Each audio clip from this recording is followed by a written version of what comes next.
정상적인이라는 소제목으로 정상가족이 과연 그 명칭만큼이나 정상적인지 질문을 던지면서 시작하였습니다. 이 곳에서는 한국 사회에 남아있는 가족주의적인 인식을 보여주고 가부장제에서 희생당한 사람들의 인면을 보여주기도 합니다. 더불어 우리나라의 가족주의적인 인식이 사실은 정상가족 이데올로기에 불과하다는 작품을 소개하고 있기도 하고요. 그리고 박혜수 선생님의 작품을 통해서 가족주의적인 인식을 지니고 있지만 이와는 다르게 고독사로 인해 사망하는 자들의 삶을 그리고 있는 작품도 소개하고 있습니다.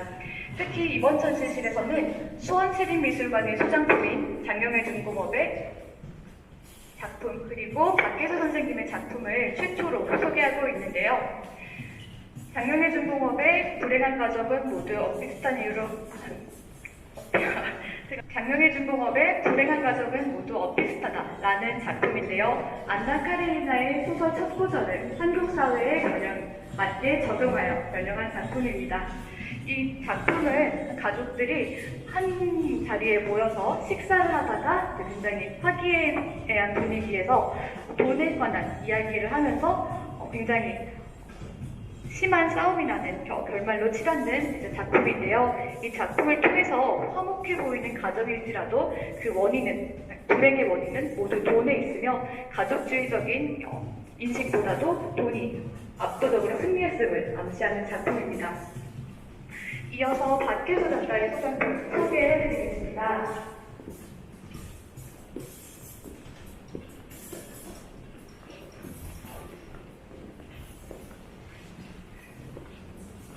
수원시립미술관 소장품이 작품으로 국립현대미술관 올해 작가상 전책조연도에도 소개되었던 작품입니다. 뒤쪽에 보시는 설문지는 준사이승 300명을 대상으로 당신의 우리는 누구인가? 라는 결과를 시각한 것인데요. 설문지를 보시면은 우리나라 사람들의 인식이 아직 가족주의적인 경향을 많이 가지고 있음을 암시합니다. 그리고 현재 보시는 이 실타래에서도 우리 가족에 굉장히 많은 실타래가 엮여져 있어서 아직 가족주의적인 인식이 팽배하다는 것을 암시하고 있는데요. 이와는 모순적이게도 맞은편에는 고독사를 추적한 영상이 있습니다. 국립현대미술관 소장품인 후손들에게라는 작품인데요. 이 작품은 브레이크의 시 후손들에게라는 시를 낭독한 음향과 함께 고독사와 관련한 일을 하는 장례지도사의 일생을 그린 다큐멘터리로 우리나라에 있는 가족주의적인 인식과 달리 이런 가족주의의 폐해로 숨지는 사람들이 굉장히 많이 존재하고 있음을 알려주면서 가족주의의 허점을 드러내고 있습니다. 시간 관계상 다음 전시실로 이동하도록 하겠습니다.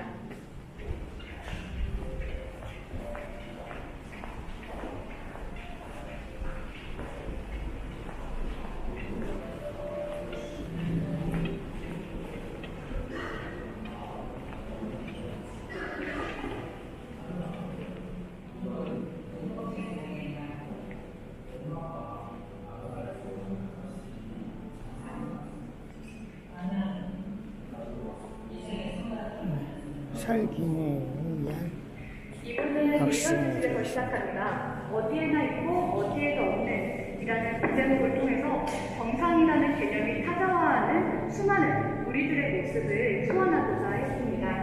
지금 보시는 작품은 문지영 작가님의 엄마의 신전이라는 작품인데요. 문지영 작가는 장애인 가족을 둔 가정적 케어 경험에서부터 작업을 시작했습니다.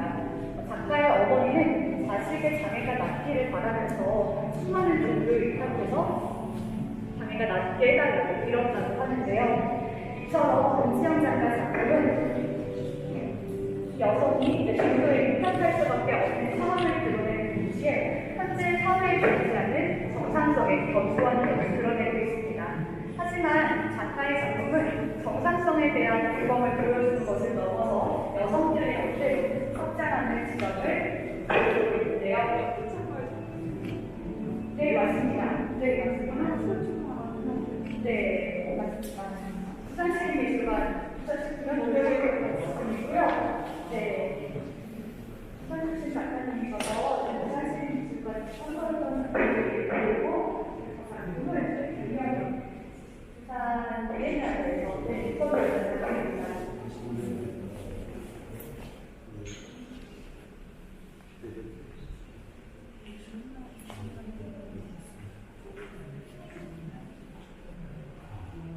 네, 그래서 시간 뉴스가 나서 전시가 있었다.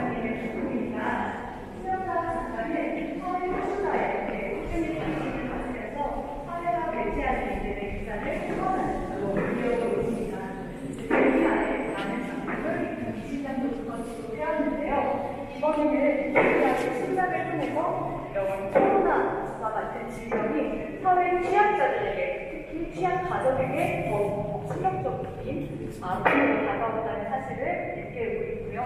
그리고 함께 선보이고 있는 실바니안 패밀리즘을 실바니안 패밀리라는 왕으로 만든 작품입니다. 작가는 실바니안 패밀리가 4인 가족, 건강한 어머니, 아버지, 그리고 딸과 아들로 이루어진 굉장히 4인 가족 공동체의 삶을 보여준다고 생각하고 이를 비틀어서 소수자들의 삶을 공동하는 작품으로 탄생시켰습니다. 이렇게 5점이 모두 실바니안 패밀리즘이고요. 에피소드 총 5개로 이루어진 영상입니다. 각 영상에는 HIV 감염자, 성소수자, 그리고 난민, 장애인 등의 이야기를 담고 있어서 이들이야말로 우리 사회의 또 다른 가족임을 역설하고 있습니다. 이어서 소개해드리는 작품은 이은세 작가님의 작품입니다. 이은세 작가는 아무래도 여러분들에게도 많이 친숙할 것 같은데요. 국립현대미술관 젊은공색에서 선보였던 작품들을 소개하게 되었습니다. 이은세 작가는 우리 삶에 존재하는 다양한 디칼린들을 보여주고 있는데요. 꼭 정상적인 가정을 이루지 않더라도 이민 가거나 혹은 아이를 혼자 양육하는 한부모 가정, 그리고 결혼을 하지 않고 관계를 이어가는 파트너 가족 등 우리 주변 어디에나 찾아볼 수 있는 가족들의 삶을 직설적으로 보여주고 있습니다. 마지막으로 홍민기 작가의 불안한 혼자길이라는 작품입니다. 내너플에서도 소개되었던 작품인데요. 작가는 스스로 성소수자라고 밝히는 오픈리 게이입니다. 작가는 형의 결혼식을 계기로 형과는 다르게 사회의 안정적인 제도로 진입할 수 없는 자신의 현 상황을 마주하게 됩니다. 이런 상황을 마주한 작가는 가족들에게 자신의 커밍아웃에 대해서 이제 물어보게 되고요. 한국 사회에서 퀴어로 살아간다는 것이 어떤 지향을 가지고 있는지, 그리고 현재 우리나라의 법과 제도가 성소수자들에게 얼마나 불공평하게 작용하고 있는지를 드러내고 있는 작품입니다. 그럼 마지막으로 이전 시술로 이어서 전시 보여드리겠습니다.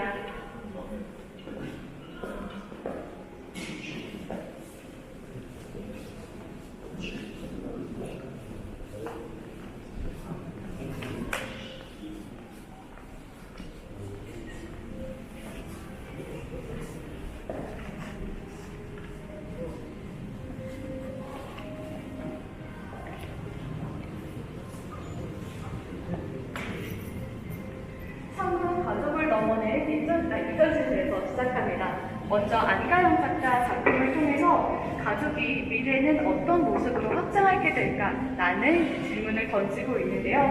안가영 작가의 희연의 아이들은 2023년도 처음 선보이는 신작입니다. 이 작품은 인류가 300년 뒤 미래에 희원이라는 행성에 가서 그곳에 먼저 가 있던 AI 로봇들과 공생하게 되는 이야기를 담고 있는데요. 로봇들은 이미 행성에 도착해서 그들만의 집단적인 문화를 이루었습니다. 이렇게 AI가 지도하고 있는 행성에서 인간들은 AI와 공생하기 위해서 자신이 가지고 있던 인간 중심주의적인 사고나 가부장제, 그리고 기본의 기존의 관습들을 버려야 합니다. 이런 상황에서 인간은 얼마나 위의 것들을 버릴 수 있을지 질문하는 작품인데요. 영상의 마지막 부분에서는 춤을 추고 있는 로봇을 발견할 수가 있습니다.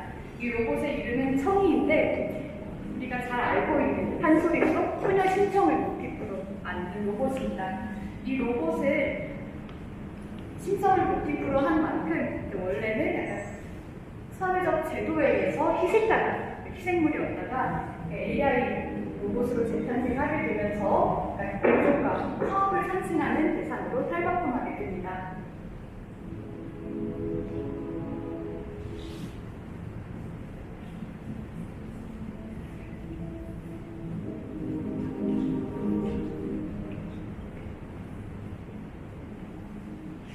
함께 소개하고 있는 안가영 작가의 게임 작품인데요. 이 작품은 관람객들이 직접 테스트해보면서 나는 과연 다른 종과 얼마나 반려관계를 이루면서 살아갈 수 있을까라는 질문에서 시작한 작품입니다.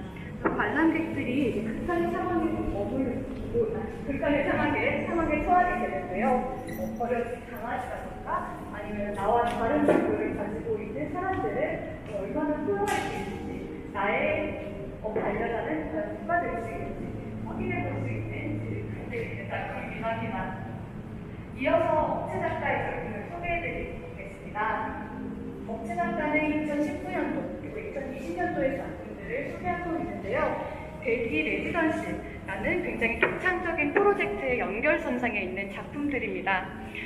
업체의 김나희 작가는 꼭 결혼을 하지 않고도 자신이 출산을 하고 그 출산한 아기를 공격하는 그런 세상을 상상합니다.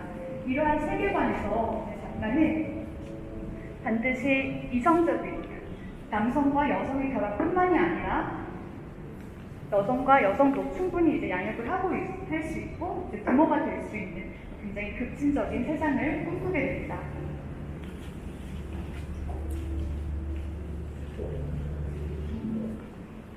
마지막으로 김용건 작가의 신작 소개해드리겠습니다. 아모레퍼시픽 미술관에서 선보였던 무지개 반사를 수원시립미술관에서 다시 구현한 작품입니다. 기존의 무지개 반사뿐만이 아니라 이번 신작을 통해서 공존과 화합의 의미를 더욱 강화하고자 했습니다. 더불어 전시장을 나가는 쪽에는 작가님이 만든 종이 작품이 있는데요. 이 종이에 그려진 이미지들은 우수한 우리들을 상징하기도 합니다. 누구나 한 부씩 가져갈 수 있고 또 QR코드를 찍으면 이미지를 사용하실 수 있으니까요. 한번 이미지도 가져가시고 QR코드도 찍으면서 작품을 즐겨보시면 좋을 것 같습니다. 작가님께도 아까 마이크를 넘겨드리겠습니다. 네, 요관입니다. 아까도 간단히 설명드렸다시피 세상에 숨은 어떤 사물들을 약간 무지개 그래픽으로 약간 맵핑하는 작업을 하고 싶었고, 일단은 저와 좀 가까운 제가 좀 주로 사용했던 친숙한 제 어떤 일상의 범주에 있는 그런 사물들을 우선 맵핑을 했어요. 처음에는 태극기, 십자가, 그리고 정육면체, 그리고 제가 저거를 주로 만들고 있는 어떤 조형물의 이미지까지 그런 것들을 매칭을 해서 선보여 주셨습니다. 일단은 아까도 말씀드렸다시피 어떤 관람객분들이 좀 아름답다, 예쁘다 하고 뭔가 머릿속에 이 이미지를 약간이라도 좀 간직하고 가셨으면 좋겠다는 생각을 했고, 그런 작은 인상 하나하나가 보여서 아까 말씀드렸던 그런 작은 변화들이 조금 나오길 바라는 마음으로 제작하게 되었습니다. 이 무지개 반사할 때 그 반사가 그 은유적인 의미예요? 아니면 실질적으로 반사한다는 거예요? 기법상?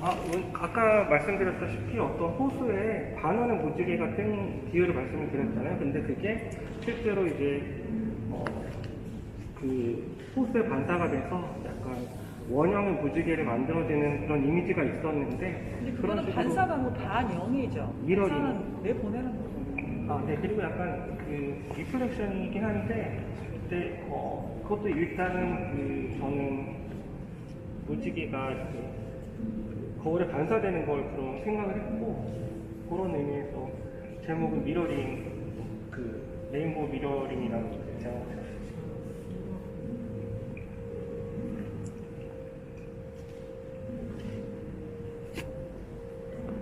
네, 여기 수원시립미술관 옥상 정원입니다. 네, 건너편 옆에 미술관 옆 화장실이라는 이런 간판도 보이네요.